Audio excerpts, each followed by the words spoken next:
Hi partner, golden tip 1. On retirement or death of your partner, okay, the remaining partners who have gained, யாரெல்லாம் gain பண்ணுறாங்களோ due to change in profit sharing ratio should compensate பண்ணணும். யாருக்கு compensate பண்ணணும்?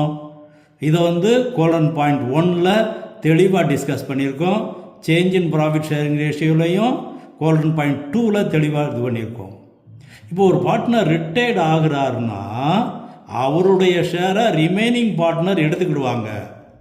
Remaining partner அப்போது retiring பார்ட்னருக்கு compensate பண்ணணும்.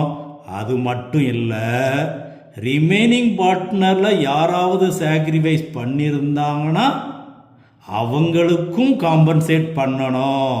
இதுதான் நம்ம படித்த பாயிண்ட்டு. அப்போ பாரு, ரிட்டையரிங் பார்ட்னர்ஸ் ஒன்லி அப்படிங்கிறது சரி கிடையாது. Remaining partners as well as retiring பார்ட்னருக்கும் கொடுக்கணும். ரிமைனிங் பார்ட்னரில் யாராவது சாக்ரிஃபைஸ் பண்ணியிருந்தா, ஹூ ஹவ் சாக்ரிஃபைஸ்டு, அப்போ அவருக்கும் கொடுக்கணும். B is the correct answer.